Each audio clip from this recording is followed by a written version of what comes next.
This is from the AP. It says, a man held hostages for more than 10 hours Saturday at a Texas synagogue where he could be heard ranting in a live stream and demanding the release of a Pakistani neuroscientist who was convicted of trying to kill U.S. Army officers in Afghanistan.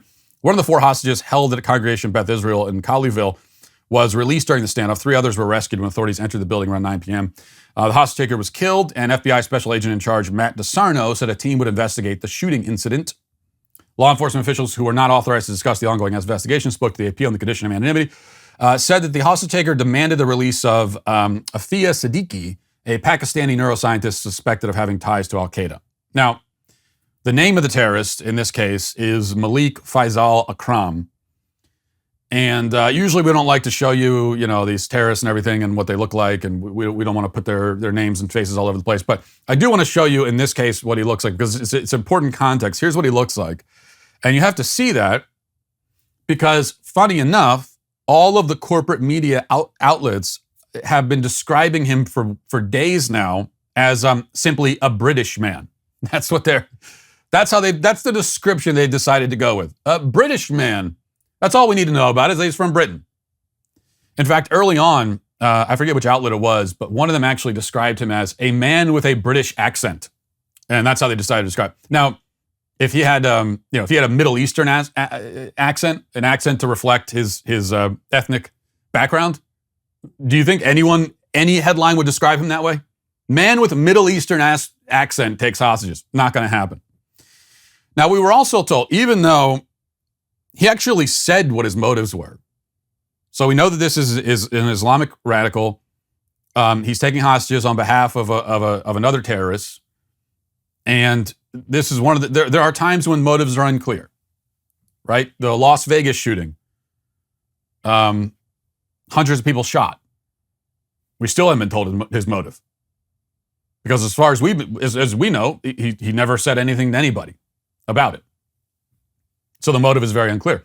Now, many of us have been asking for years now, hey, what was that all about? Remember that guy that shot all those people in Las Vegas? Why did that happen? But the FBI and law enforcement officials, they claim that, who knows? It just happened. So there are times when the motive is unclear. There are times when it seems like the powers that be don't want us to know the motive. But this is a case where he actually said what his motive was, which is pretty common for hostage takers. There's whatever they have a reason why they're doing it. They're trying to accomplish something. That's why they're taking hostages. And usually they'll tell you what they want, and he did.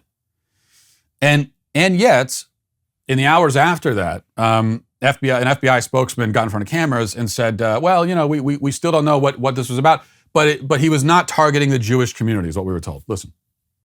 We do believe from our engagement with this subject that he was singularly focused on one issue, and it was not specifically related to the Jewish community, but we're continuing to work to find motive, and we will continue on that path.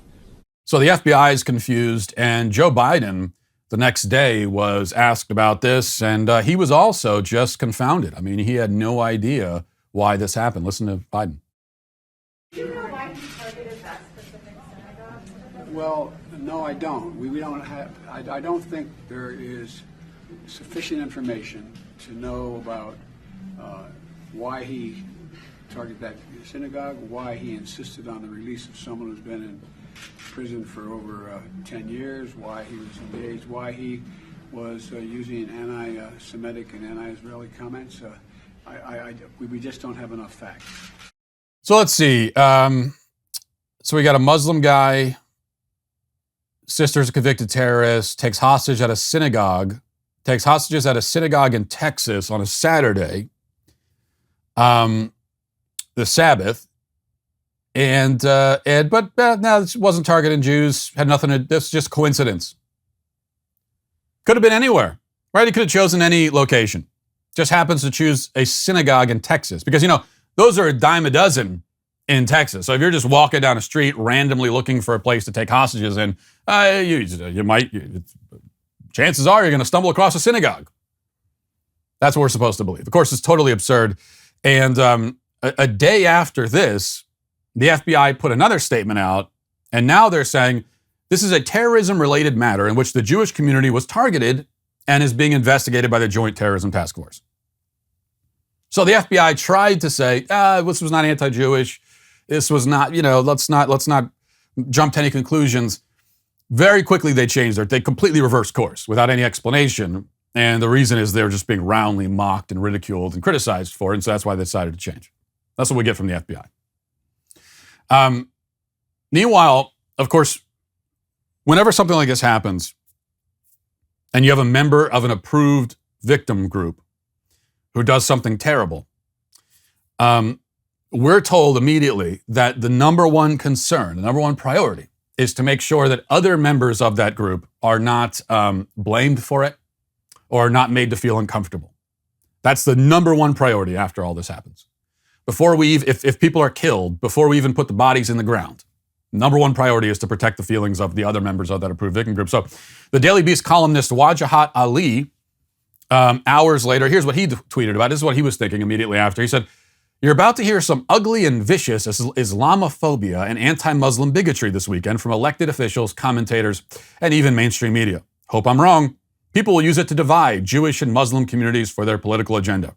Don't fall for it." Many of them, because it's the fault of conservative commentators that there's division in the Muslim and Jewish community, right? I mean, historically, it's really all the fault of conservative bloggers and radio hosts. If it wasn't for us, there'd be nothing but peace and harmony among the Jewish and Muslim population globally.